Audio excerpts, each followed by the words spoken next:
Hey, you know, Maricopa County does not, of course, have a border with Mexico, but is there any advice you can give to people that do have authority on the border? I mean, you have to deal with the problem after the immigrants are in America, but what needs to be done there? Is it a matter of dollars? Is it a matter of policy? What needs to be done on the border?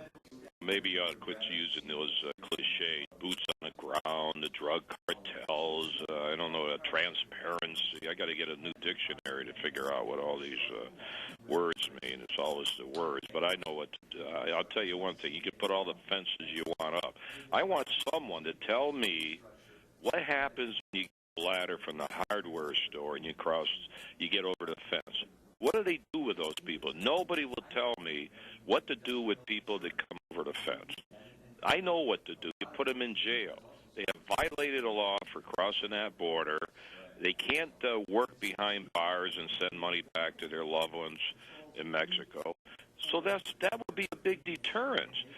I'm so tired of hearing that we don't have the manpower, we don't have the prosecutors, we don't have the jails. The greatest country in the world, we send billions overseas. You mean to say that we can't get some tents? Well, they don't want the tents. They'll be copying me. I have 2,000 in the tents. But put up some temporary buildings and throw them in jail, and you'll see how fast that will be act as a deterrent. So I don't know.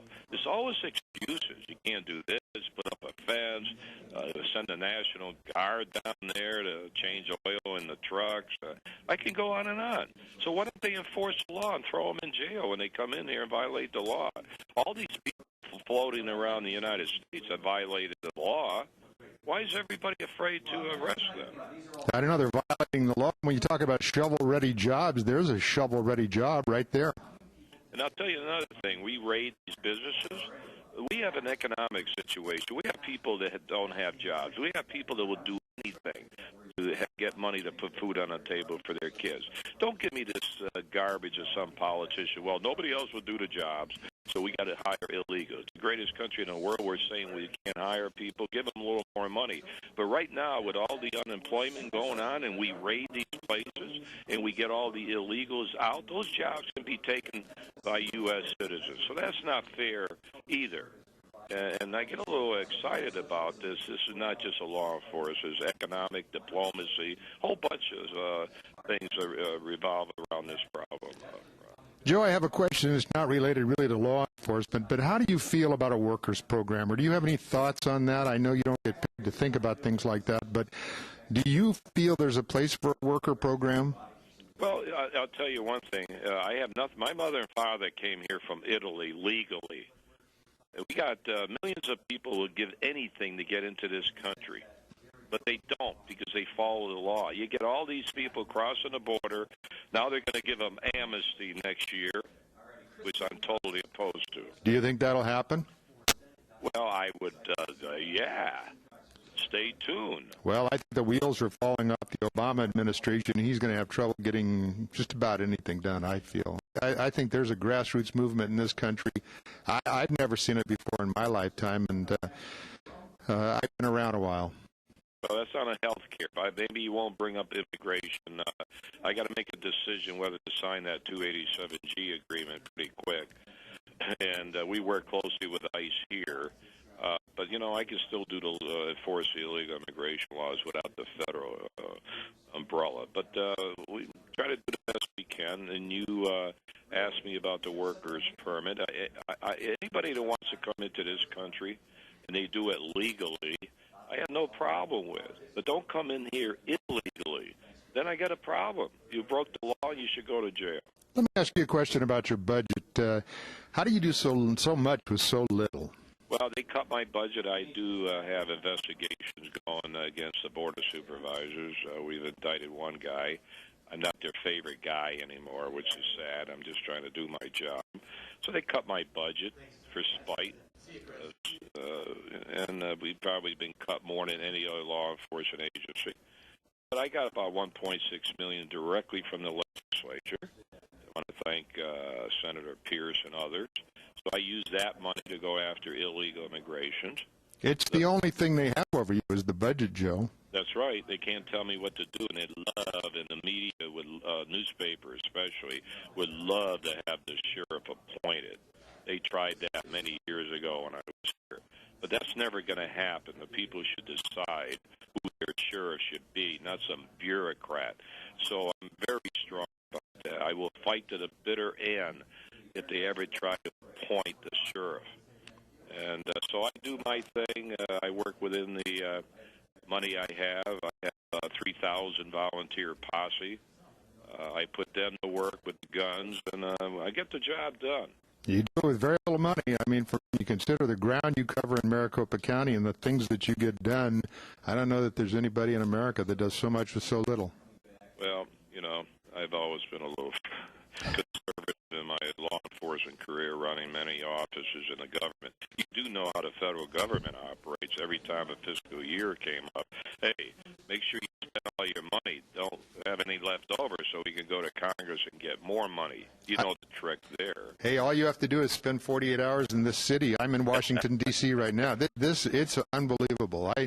I went on a little tour the day we got here. We went by the IRS building, the Treasury building, the Environmental Protection Agency, and I've never seen anything like it. Like I said before, I haven't. With the last two times I was in Washington, D.C., it was like in at night and out in the morning. I didn't get a chance to spend a lot of time, but Diana's with me back here this time, and of course she insists on finding all the shopping. So on the way to the shopping, you go by all these bureaucrats, and there is no recession in Washington, D.C. right now.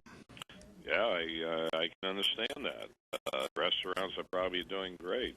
Yeah, the only thing that's not doing well here are there no taxi cabs because everybody rides in a government-paid-for limo.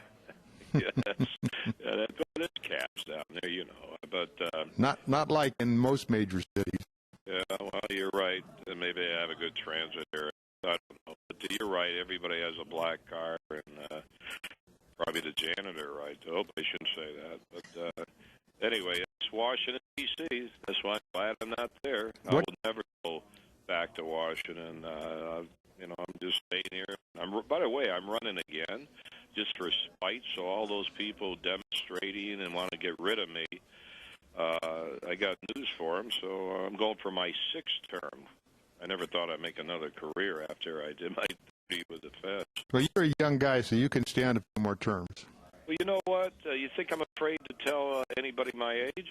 No. I mean, they some of these critics, they say, he's getting wrinkles on his hand. They don't have the guts to tell my age. Mm-hmm. Some people, some, you know, periodicals are around this place. But I was born June 14, 1932, Flag Day. Unfortunately, my mother died in childbirth, so I never saw my mother grow up when I was growing up. But that's sad, but I turned out okay. So you sure did, Joe.